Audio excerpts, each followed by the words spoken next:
What happens when a man marries a woman for her perceived simplicity, only to discover she's the architect of his downfall? This is the story of Julian Vance, a man who believed he was marrying a penniless artist he could mold and control. He paraded her as a trophy of his own generosity, all while his powerful family looked down on her. But in the cold, sterile world of high-stakes business and bitter divorce, he's about to learn a devastating lesson.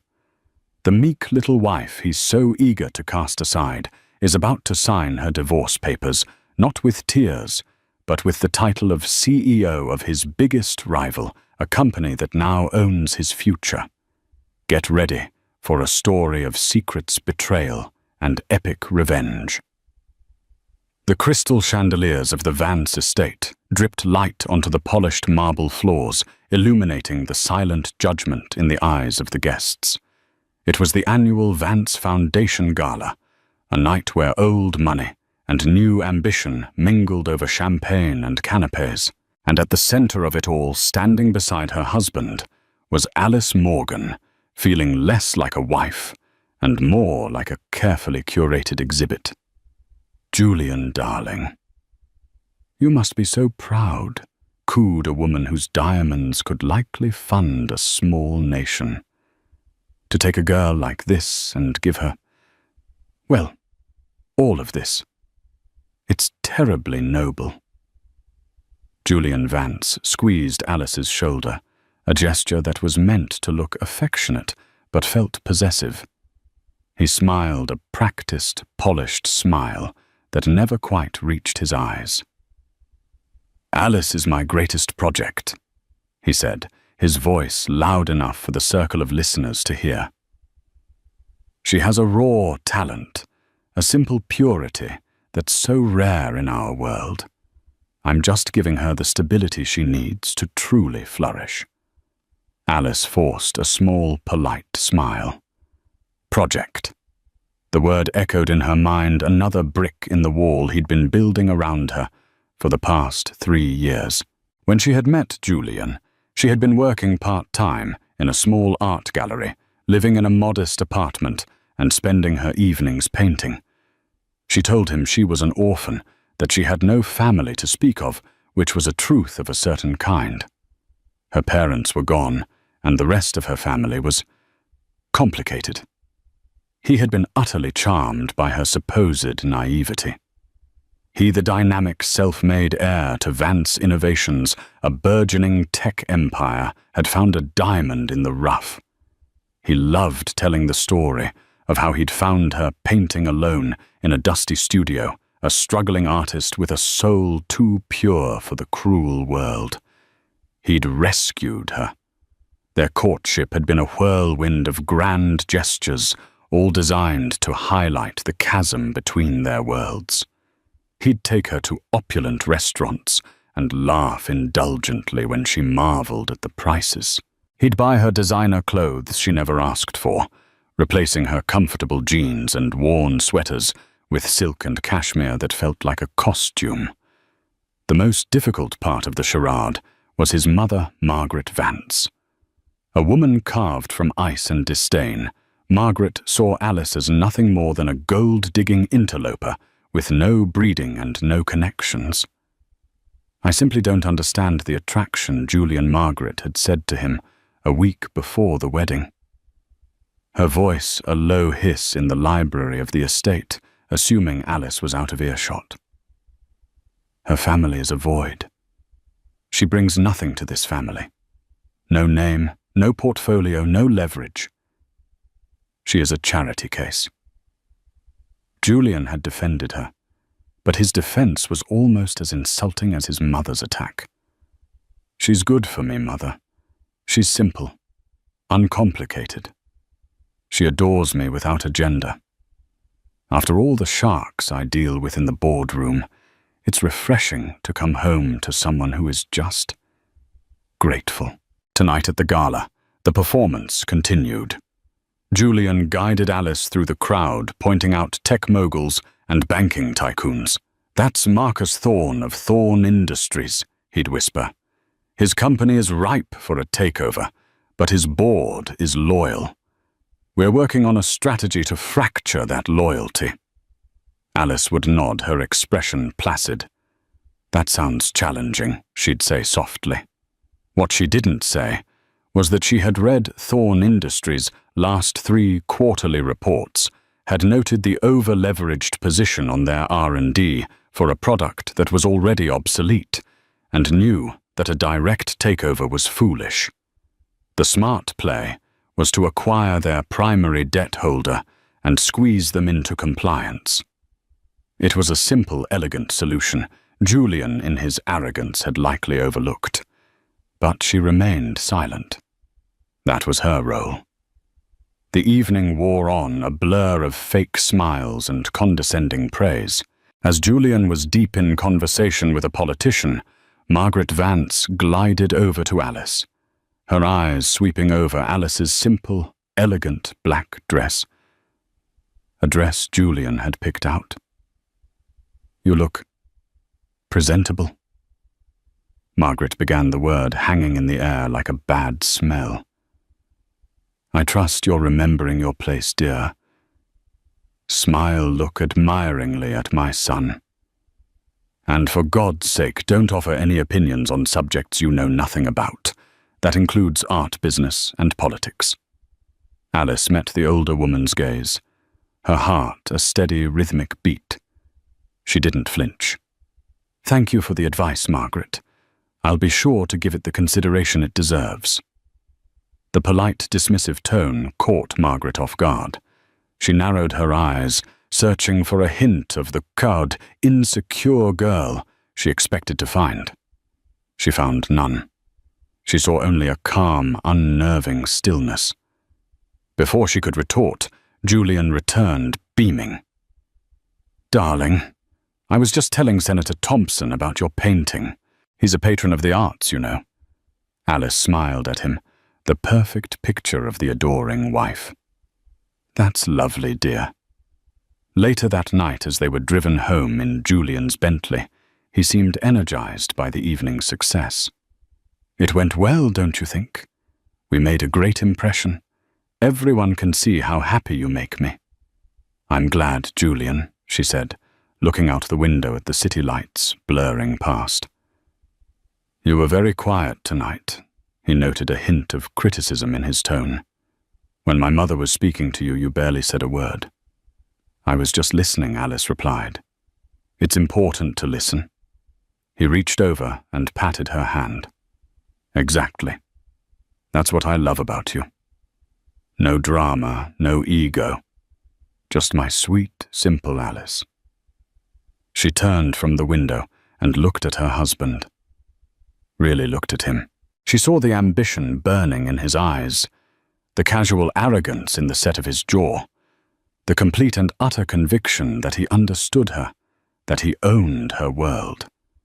And in that moment, the last embers of the love she thought she'd had for him began to cool, replaced by a cold, hard clarity.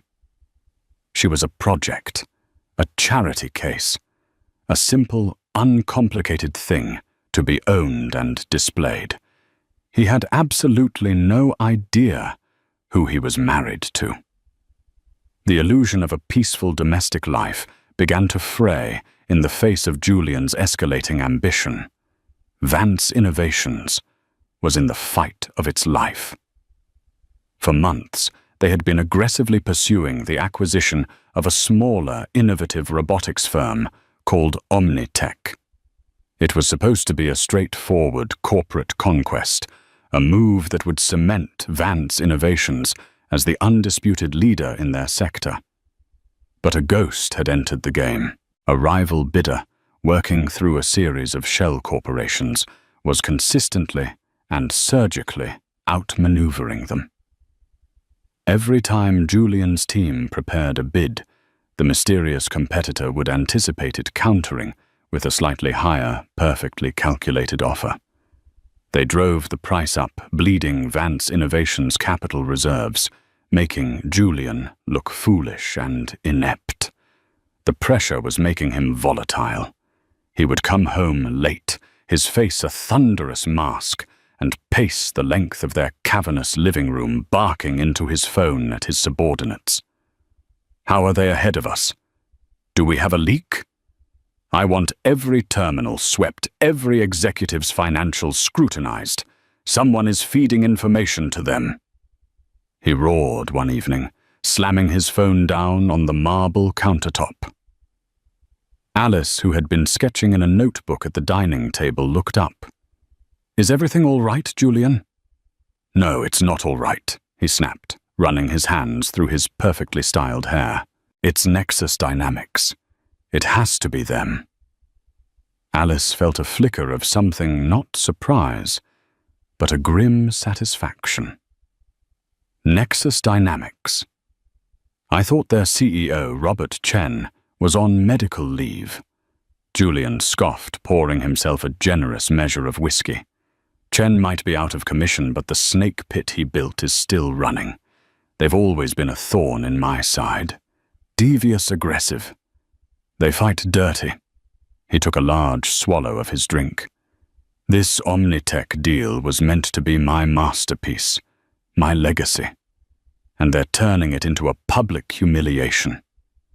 He looked over at Alice at her calm face and the simple charcoal sketch she was working on. A wave of irritation washed over him. Her placid world was 1,000,000 miles away from his. "What would you know about it?" he muttered, more to himself than to her. He walked over and looked down at her drawing. It was a detailed, almost architectural rendering of a robotic hand. "Still playing with your little hobbies, I see. It helps me think," she said quietly, not looking up. "Think." He laughed, a short, sharp, ugly sound. "What do you have to think about? What color to paint the guest room? Whether the caterers should serve salmon or sea bass at my mother's next charity luncheon?" The cruelty of his words hung in the air. For a moment, Alice's hand stilled on the page. She could have told him. She could have looked at her drawing and said, "This hobby is a schematic for a new actuator joint that would solve the primary efficiency problem in Omnitech's current product line, a flaw you've completely missed. If you integrated this, you wouldn't need to acquire them. You could build a better version yourself for half the cost." But she didn't. Instead, she slowly closed her sketchbook, the silence in the room growing heavier with every passing second. "You're right, Julian," she said, her voice devoid of emotion. "I don't understand the pressures you're under." His anger seemed to deflate, slightly replaced by a familiar, patronizing tone. "Of course you don't, darling. How could you—" "Don't worry your pretty little head about it. I'll handle it. I always do." He finished his whiskey and stormed off towards his home office, leaving her alone in the vast, silent room. The mask of the simple, adoring wife slipped from her face. She took out her phone and sent a single encrypted text message. "Phase 2 is working. He's agitated, but not yet suspicious of the source. Proceed with the final offer on Omnitech. Authorize up to 450. And start a preliminary file on Vance Innovations. I want a full workup of their debt structure and shareholder vulnerabilities." She sent the message to a contact saved only as Peterson. A moment later, a reply came back. "Understood, Ms. Morgan. The board is in agreement. They're enjoying the show." Alice deleted the exchange and put her phone away. She walked over to the floor-to-ceiling windows and looked out at the city. From this high up, the cars were just streams of light, the people invisible. It was a perspective of power, a perspective Julian thought belonged only to him. The next day, she maintained her routine. She visited a small gallery downtown, had a quiet lunch, and spoke with her driver, Mr. Peterson, a stoic, grey-haired man in his late 60s who had been with her family for over 30 years. He was more of a guardian than an employee. "He's getting worse," Alice said her back to him as she pretended to study a sculpture. "The condescension is becoming outright contempt." "Your father's instructions were clear," Alice Peterson said, his voice a low rumble. "You were to live without the name and the money for 5 years. You were to find a partner who loved you for who you are, not for what you represent. If that partner proved worthy, you were to share your life with him. If not, you must learn to recognize a bad investment and cut your losses before it ruins the entire portfolio." Alice finished reciting her father's words from memory. She turned to face him, her eyes hard. "My father was a brilliant businessman, but a romantic he was not. He saw his daughter's marriage as a merger. He wanted to ensure you would be strong enough to lead Nexus when the time came." Peterson corrected gently. "He knew its enemies would be ruthless. He never imagined one would be sharing your bed." "Julian isn't an enemy," Alice said, a flicker of the old conflict crossing her face. "He's just a mistake, a miscalculation, and it's time to correct the ledger." That evening, the news broke. Nexus Dynamics, in a stunningly aggressive final move, had officially acquired Omnitech for a price that left the financial world speechless. Vance Innovations had been completely and utterly defeated. Julian was a ghost when he came home. He walked past Alice as if she wasn't there. His face pale, his eyes hollow. He didn't shout. He didn't rage. The silence was far more terrifying. He went into his office and closed the door. Alice waited. An hour passed, then 2. Finally, she heard the sound of a decanter clinking against a glass, followed by a loud, wrenching sob. It was the sound of a king who had just lost his kingdom. She felt a pang of something, but it wasn't pity. It was the cold, clean feeling of a surgeon before the first incision. The diagnosis was complete. The disease was terminal. Now it was time to cut. The loss of the Omnitech deal sent shockwaves through Vance Innovations. But the true epicenter of the earthquake was the Vance family itself. The failure wasn't just a business loss. It was a public humiliation, a stain on the immaculate facade of their name. And for Margaret Vance, there was only one person to blame. She arrived at their penthouse, unannounced, 2 days later, sweeping in like a vengeful queen. She found Julian in his study, staring blankly at a stock ticker on his screen that was bleeding red. Alice was in the library, ostensibly reading, but in reality monitoring the silent implosion of her husband's world. "This is her fault." Margaret's voice cut through the quiet of the apartment. She stood in the doorway of the study, her finger pointed not at Julian, but in the direction of the library, where she knew Alice was. That simple-minded, worthless distraction. "She has weakened you, Julian, made you soft." Julian didn't even look up from his screen. "Mother, not now." Yes, now, she insisted, stepping into the room. "I warned you. I told you she brought nothing to the table. A proper wife, a wife from our world, would be a partner. She would have connections. She would understand the stakes. What does this one do? She paints. She arranges flowers. She sits there with that placid, cow-like expression while your empire crumbles around you." The words were meant to be venomous, meant to wound. But to Alice, listening from the other room, they were a gift.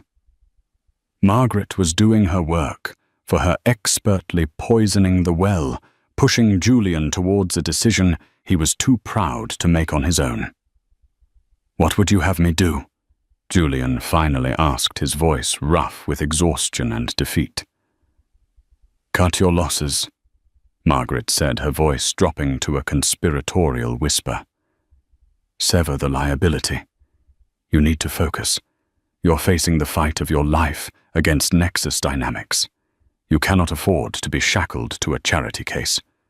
Divorce her. Pay her off. Give her some pathetic little settlement that will seem like a fortune to a girl like her, and get her out of your life. It's time to bring in a partner who can actually help you win. The silence that followed was heavy with implication. Alice closed her book. She had heard enough.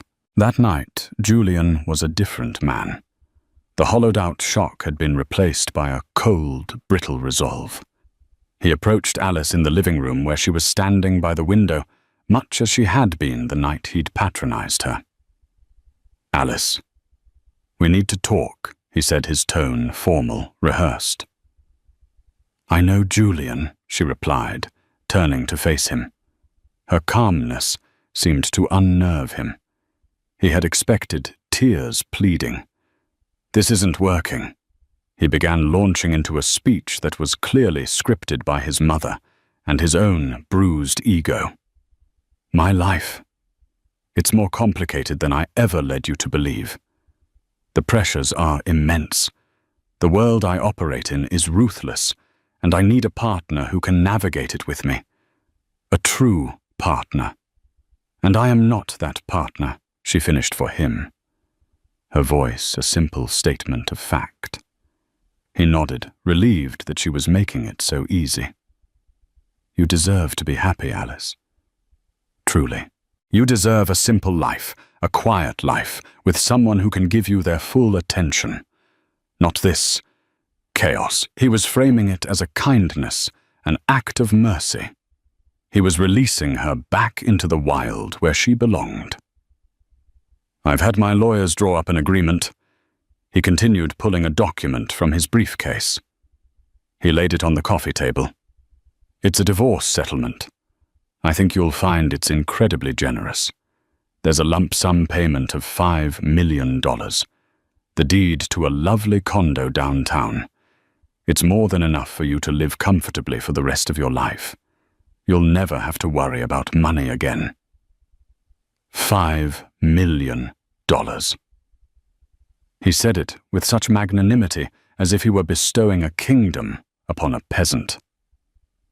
To Alice, whose personal trust fund, untouched for years, was valued at over $900 million. The amount was so insulting it was almost comical. It was less than she had authorized for the final Omnitech bid. It was a rounding error in her family's portfolio. She looked at the papers, then back at him. You want me to sign this?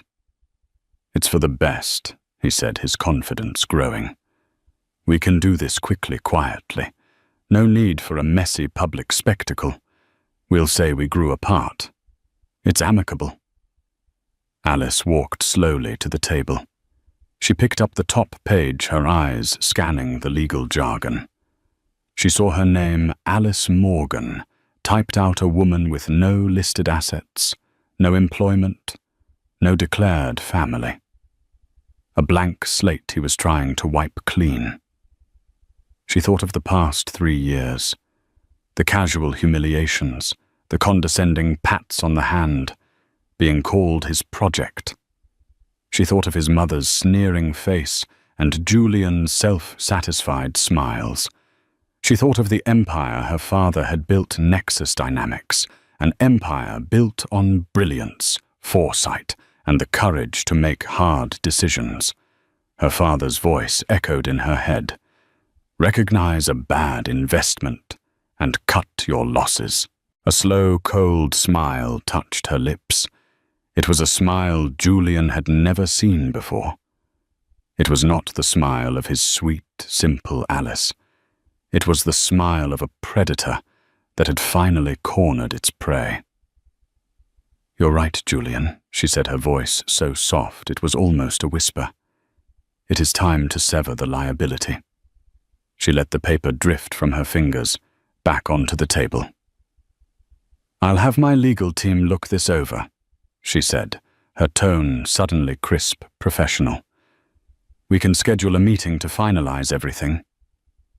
Let's say Friday, in your boardroom."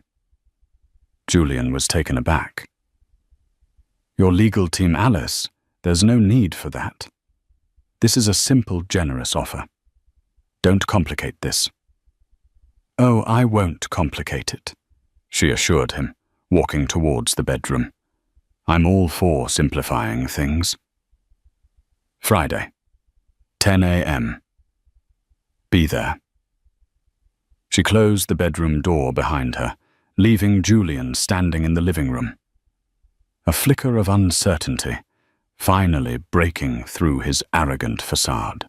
He had expected her to be grateful, perhaps even a little sad. He had not expected her to sound like she was arranging a hostile takeover.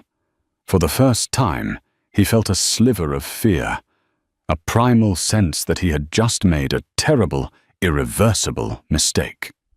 Friday morning. The main boardroom of Vance Innovations was a temple of corporate power. A long, polished mahogany table reflected the grim sky outside.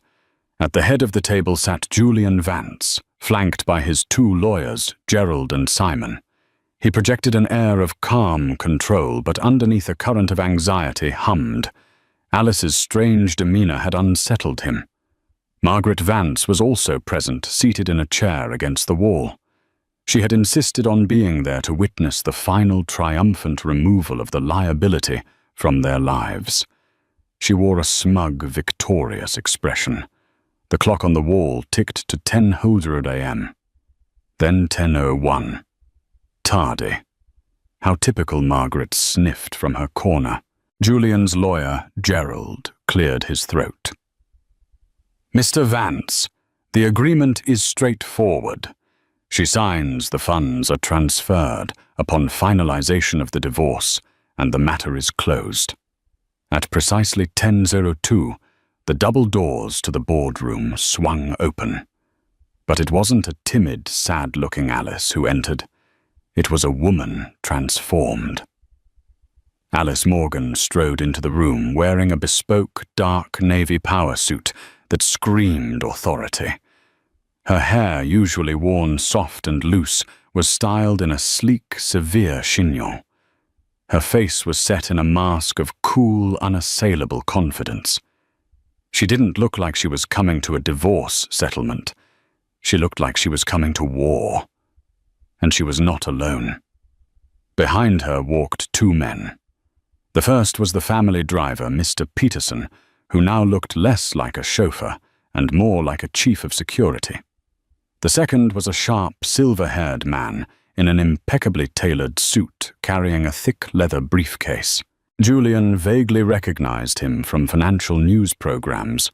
Alistair Finch, one of the most feared corporate lawyers in the country. A shark of the highest order. Julian's blood ran cold. Margaret sat bolt upright in her chair. "Alice, what is this?" Julian demanded, his voice strained. "Who are these people?" Alice didn't answer. She walked to the opposite end of the long table and took a seat, placing her hands on the polished surface. Mr. Finch and Mr. Peterson stood behind her. Mr. Vance, Alistair Finch, began his voice smooth and dangerous. "I am Alistair Finch. I am representing Miss Morgan in this matter." Julian's lawyers exchanged a panicked look. Alistair Finch didn't handle divorce settlements for penniless artists. He handled multi-billion-dollar mergers and acquisitions. "This is absurd," Gerald stammered. "This is a simple domestic issue. The offer is more than generous." Finch gave a thin, predatory smile. "We have reviewed your generous offer." He gestured dismissively at the papers Julian's team had neatly arranged. "And we find it inadequate." "Inadequate," Margaret scoffed from her corner. $5 million for a woman who came from nothing. It's a king's ransom. Alistair Finch's gaze shifted to Margaret, and for the first time the formidable matriarch seemed to shrink under his cold stare. "Madam, he said you would be wise to remain silent on matters you profoundly misunderstand." He then turned his attention back to Julian. "Mr. Vance, we are not here today to discuss your divorce settlement." He opened his briefcase and produced a thick bound document, placing it on the table with a heavy definitive thud. "We are here to discuss this." Julian stared at the cover page. His heart stopped. Official tender offer for hostile takeover. Submitted by Nexus Dynamics, target company, Vance Innovations. The room fell into a deathly silence. Julian felt the air leave his lungs. He looked from the document to Alice's calm, unreadable face. His mind reeled, unable to process what was happening. "Nexus? Dynamics," he choked out. "What does this have to do with you?" This was Alice's cue. She leaned forward slightly, her eyes locking onto his. For the first time, she dropped the facade entirely, and he saw the brilliant, ruthless strategist she had hidden for 3 long years. "Nexus Dynamics has been a thorn in your side for years, Julian," she said, her voice clear and cutting. "It was founded by my father, Robert Morgan." The name hit Julian like a physical blow. Robert Morgan, the legendary reclusive founder of Nexus, a man he'd idolized and feared his entire career, a man who had passed away over a year ago. When my father became ill, his final wish was for me to be prepared to lead the company he built. Alice continued, her voice echoing in the stunned silence. But he had a condition. He believed that great wealth could be a poison. He wanted me to know what it was like to live without the Morgan name. He wanted me to find a partner who valued me for myself, not for my inheritance. She paused, letting the weight of her words sink in. "I met you, Julian. I genuinely thought I had found that person. I was willing to share my entire world with you. But you never saw me. You saw a project, a pet, a charity case." She said the words with a quiet, devastating venom. Julian's face had gone ashen. He looked at her, as if seeing her for the first time, the sharp intelligence in her eyes, the calculating mind he had mistaken for simplicity. The Omnitech deal, the mysterious bidder. It all clicked into place with sickening clarity. "It was you," he whispered. "The Omnitech acquisition. You were behind it all." It was my first test as the unofficial head of Nexus. She confirmed, a hint of steel in her voice. "A trial run, and you, my dear husband, provided the perfect case study in how an arrogant, over-leveraged company operates.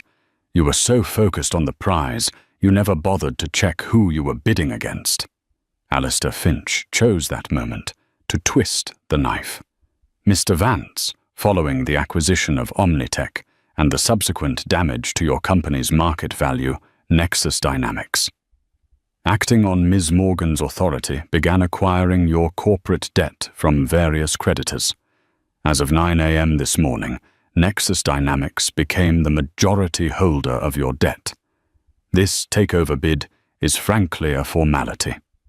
You can either accept our offer to buy out the remaining shareholders at a modest premium, or we will call in our debt and bankrupt you by Monday." Julian was broken.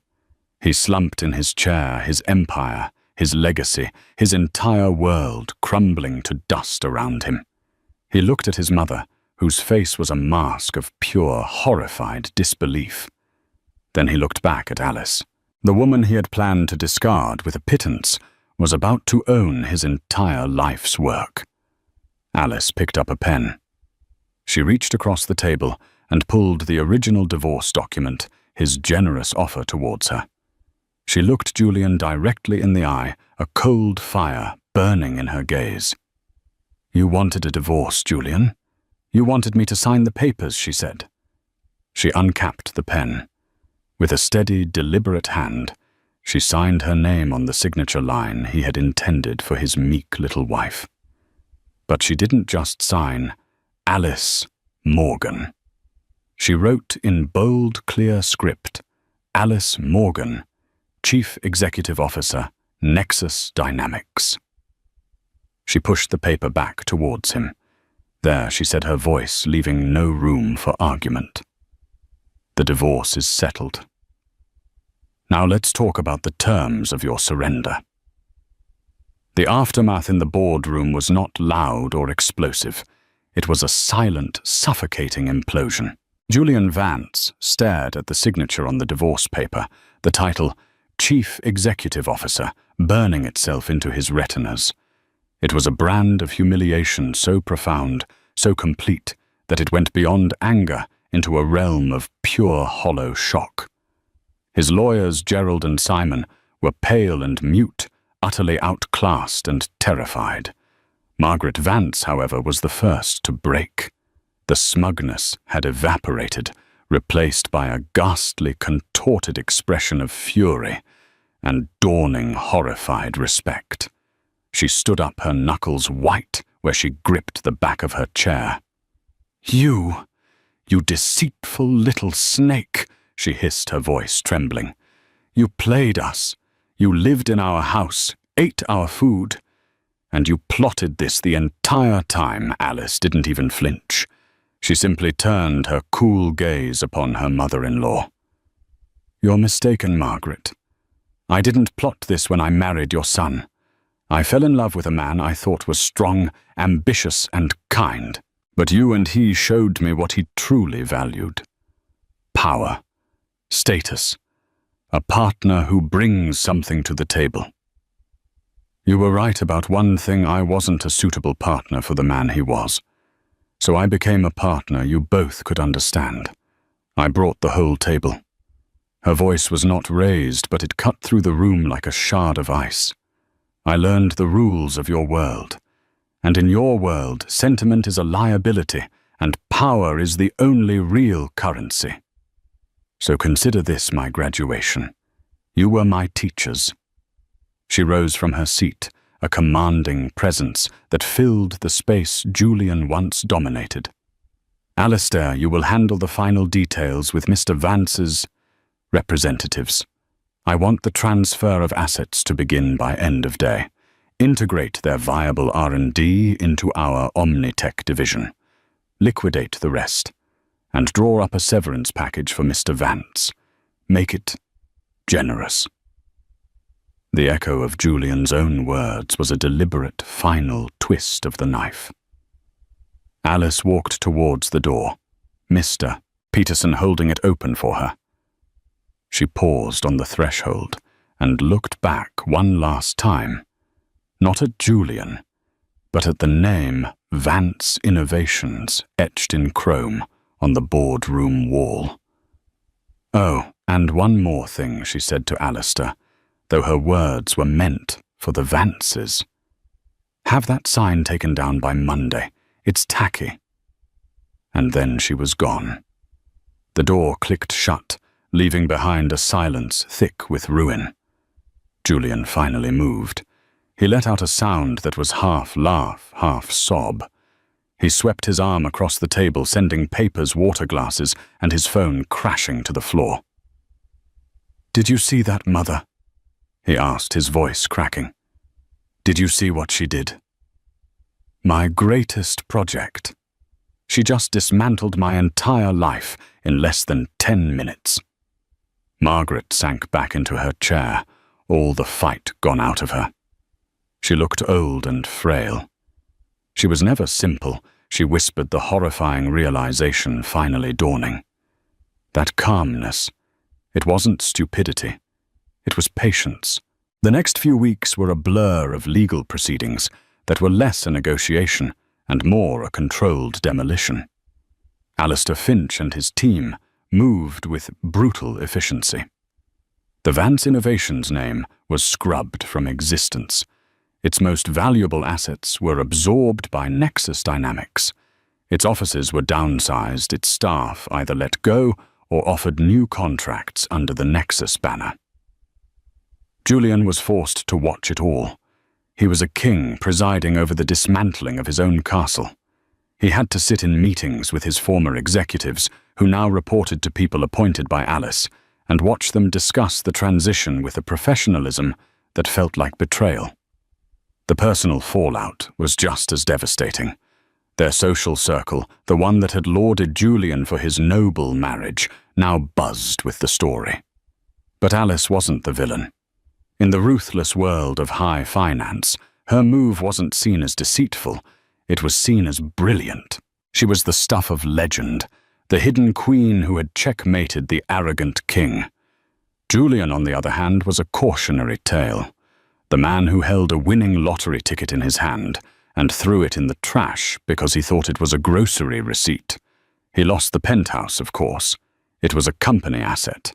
He was allowed to retrieve his personal belongings under the watchful eye of a security guard hired by Nexus. As he packed his clothes, he found one of Alice's old sketchbooks tucked away in a drawer. He opened it. It wasn't filled with simple still lifes or landscapes. It was page after page of complex schematics, market analysis, flowcharts, and notes on corporate strategy. There were detailed deconstructions of his own company's weaknesses, some dated from over a year ago. He finally understood.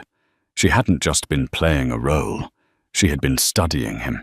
She had used their marriage as the ultimate insider opportunity, gaining a complete and intimate understanding of her primary competitor. He had mansplained his business strategies to the one person who could use them to destroy him. His severance package arrived via courier. As promised, it was generous. Alice had given him exactly what he had offered her, $5 million, and the deed to a condo downtown. The gesture was so perfectly symmetrical, so poetically just, that it felt more like a brand than a blessing. It was a permanent reminder of the scale of his misjudgment. It was the price tag he had put on her, and now it was the price tag on his own failure. He was no longer Julian Vance, the titan of industry. He was just a man in a condo with $5 million a ghost, haunted by the memory of a woman. He thought he knew a woman who had signed her name, and in doing so had erased his own. 6 months felt like a lifetime. For Julian Vance, it had been a free fall in slow motion. He stood at the window of his new residence, a tastefully modern but sterile 2-bedroom condo downtown. It was a nice place by any normal standard, but it wasn't the penthouse. It wasn't the Vance estate. It was a gilded codge of his own failure, bought and paid for by the woman who had orchestrated his ruin. From this window, if he craned his neck, he could see the glittering spear of the Nexus Tower piercing the clouds. Her tower. Her office was up there somewhere, a throne room in the sky where she presided over the remnants of his kingdom. The $5 million, his generous severance, was a constant mocking presence in his bank account. It was enough money to be comfortable, but not enough to be powerful. It was a leash. He had tried to re-enter the world he once ruled. He'd founded a small, agile consulting firm, Vance Strategic Solutions, a name that felt pathetic and hollow even to him, but doors that once flew open at the mere mention of his name were now politely but firmly shut. Old colleagues offered sympathetic but non-committal lunches. Potential clients saw him not as a seasoned expert, but as a walking cautionary tale. The man who was so thoroughly outplayed by his own wife. His public humiliation was a stench he couldn't wash off. His days were long and empty. He would spend hours replaying the last 3 years in his mind, searching for the exact moment he had lost. Was it at the gala when he called her his project? Was it the night he'd dismissed her sketch, her hobby? Or was it the moment he first saw her in that gallery? A beautiful, simple creature he thought he could own. And in his arrogance, missed the gleam of a predator's intelligence in her eyes. He saw her face everywhere. Not the meek, adoring face he remembered, but the cold, calculating one from the boardroom. That was the real Alice. The one he never knew. The one who had destroyed him. Finally, after another sleepless night, staring at the ceiling, he knew he couldn't live in this limbo any longer. He needed to see her. He needed to stand in front of her, not as the powerful Julian Vance or the broken Julian Vance, but just as a man, and ask the questions that haunted his every waking moment. He sent the formal meeting request through his lawyer, a humiliating process in itself. He expected a swift, cold rejection. When her assistant replied with a confirmed time slot a week later, his heart hammered with a mixture of terror and a desperate, foolish hope. Meanwhile, at the apex of the Nexus Tower, Alice Morgan was concluding a contentious video conference. On the screen, a half-dozen faces of the Nexus board, mostly older men, her father's contemporaries, looked on. One of them, a silver-haired hawk named Harrison Croft, had been openly challenging her proposed R&D budget for a new neural interface project. "Alice, with all due respect to your vision," Croft said, his tone laced with patronizing doubt. "This is an enormous capital burn on theoretical tech. Your father was a pragmatist. He built this company on tangible results, not science fiction." Alice listened patiently, her hands steepled before her. She didn't interrupt. When he was finished, she looked directly into the camera, her gaze unwavering. "Thank you, Harrison. I appreciate your pragmatism. It's what has kept this company stable for 20 years. She began, her voice calm and measured. "But stability is stagnation if you're standing still. My father built this company by taking calculated risks on what others deemed science fiction. He did it with AI-driven logistics when everyone else was still using spreadsheets. You called him a dreamer then, too." She brought up a new slide on the screen, a complex projection of market trends and patent filings from their competitors. "This is where the market is going, Harrison. Not in 5 years, but in 18 months. We can either lead the charge, or we can buy the technology from whoever beats us to it at 10 times the cost. I prefer to lead." Her command of the data was absolute, her logic unassailable. She wasn't asking for permission. She was stating a fact. Croft, faced with the irrefutable data and the memory of being wrong before, leaned back, defeated. "Very well, CEO Morgan. Proceed." One by one, the other board members nodded their assent. They had learned over the last 6 months that her quiet demeanor masked a will of iron and a mind that saw 10 moves ahead. She was Robert Morgan's daughter, but she was her own brand of leader. After the call ended, she swiveled her chair to face the panoramic view. Mr. Peterson entered silently, placing a cup of tea on her desk. "Mr. Croft tests you every time," he observed, his tone neutral. "He keeps me sharp," Alice replied, taking a sip. "He's afraid I'll gamble away my father's legacy. He doesn't understand that the biggest gamble is to do nothing." "Your father would be proud," Alice Peterson said. It was the highest praise he could offer. "He would not, however, understand why you've agreed to this next meeting." Alice's expression became guarded. "Curiosity, I suppose. I want to see what's left of the man I thought I married." "There's nothing left but a ghost," Peterson warned. "Be careful he doesn't try to haunt you."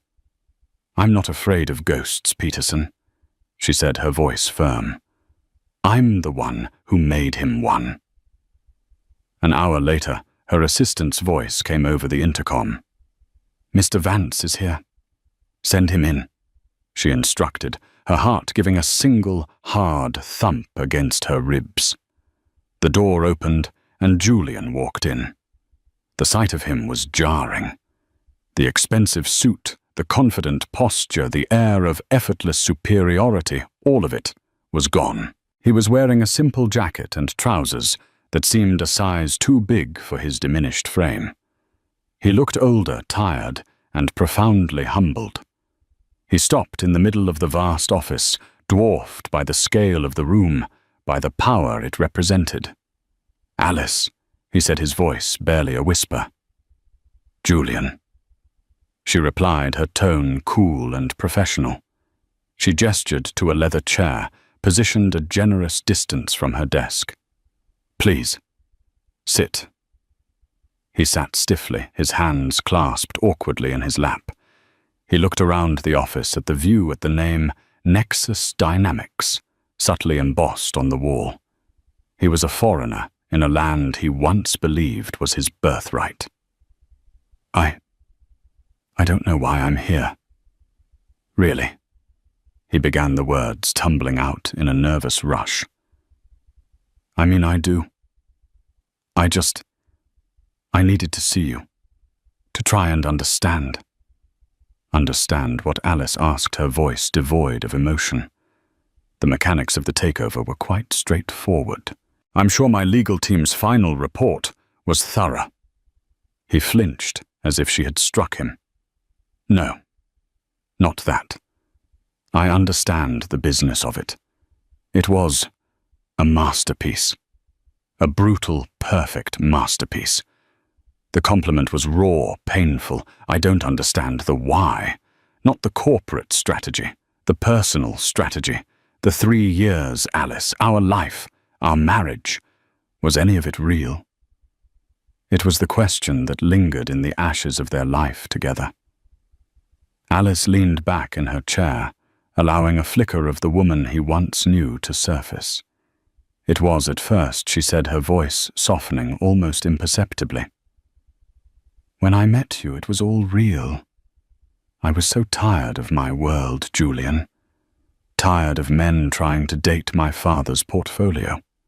You didn't know who I was. You saw a struggling artist, and you seemed to want her for exactly who she was. I thought it was the purest thing I had ever found. I was ready to give you everything." Then what happened? He pleaded, his voice cracking. Her gaze hardened again. "You did," she said simply. "You happened. You didn't love the woman, Julian. You loved the dynamic. You loved being the magnanimous benefactor, the powerful man rescuing the damsel. My simplicity wasn't a virtue you admired. It was a canvas on which you could paint your own greatness. I wasn't your partner. I was your project. Your mother called me a charity case, and you never not once made me feel like she was wrong." She leaned forward, her eyes pinning him in his chair. "Remember the gala? When you told everyone I was your greatest project? Or the night you scoffed at my sketching, my little hobbies, while I was drafting a solution to the very problem that was sinking your Omnitech deal? You were so blinded by your own reflection in my supposed naivety that you never once bothered to actually see me. The truth was a harsh, undeniable light." He had no defense. "I was a fool," he whispered, his gaze falling to the floor. "Arrogant, blind. I had a queen in my hand, and I treated her like a pawn." He looked up, his eyes swimming with a desperate, pathetic plea. "What if I had seen you that night? What if I had asked about your drawing? What if I had listened? What would have happened, Alice?" This was it. The question that opened the door to the world he had torched. Alice gave him a sad, pitiless smile. "If you had seen me," she said, her voice a low, devastating whisper, "I would have told you that your plan to acquire Omnitech was flawed. I would have shown you the schematics I was drawing and explained how we could build a better product ourselves for half the price. I would have revealed myself to you that night. And then I would have proposed a merger." She let the word hang in the air. Not a marriage of convenience. A true merger. Vance Morgan Industries. Your ambition and my strategy. Your name and my father's resources. Together, Julian. She leaned closer, her eyes boring into his. We would have been untouchable. We wouldn't have just dominated the market. We would have owned it. We could have built an empire that would have lasted for 100 years. That is what you threw away. The vision she painted was so vivid, so magnificent, that it physically hurt him. It was a glimpse into a paradise he had set on fire with his own 2 hands. A sob escaped his lips. So why, he choked out. Why do all this? Why not just leave? Because you and your mother taught me the rules of your world, she said, her voice turning to ice. You don't just walk away from a bad investment. You liquidate it and absorb its assets to strengthen your own portfolio. You wanted a partner who could contribute on your level. Well, here I am. She stood up, the movement fluid and final. It was a dismissal. I hear you've started a small consulting firm. I wish you success with it. Truly. She walked to the window, her back to him. There is no greater teacher than failure. It's a lesson I plan to never have to learn myself. He knew it was over. There was no appeal, no hope for pardon. He stood on shaky legs, a ghost in her palace. Thank you for the meeting, Ms. Morgan. He turned and walked out of the office, the heavy door clicking shut behind him, the sound of a vault being sealed. Alice remained at the window watching the endless flow of traffic on the streets below. She felt no triumphant glee, no thrill of victory. She only felt a vast, quiet emptiness. She had won. She had avenged the naive girl she used to be. She had secured her father's legacy and forged her own. But the cost had been the last vestiges of her idealism. She looked at the small framed sketch of the robotic hand on her desk, and then at her own hand. One was a tool of cold, hard creation and commerce. The other had once sought only to hold the hand of a man she loved. She had to become a queen to survive a king's world. And as she looked out over her new kingdom, she finally accepted the profound, unassailable truth of her new life. The view from the top was breathtaking, but it was a view she would always have to enjoy alone. And so the quiet artist revealed herself to be a corporate queen, and the powerful CEO was left with nothing but the echo of his own arrogance. Alice Morgan's story is a chilling reminder that true worth isn't found in bank accounts or fancy titles, but in the strength and intelligence that others so often underestimate. She played a role to find true love, but instead found a bitter but valuable lesson. Listen, sometimes the most powerful move you can make is to become the person they never thought you could be. She didn't just divorce her husband.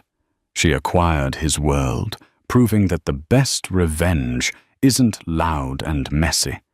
It's a signature on the dotted line of a takeover bid.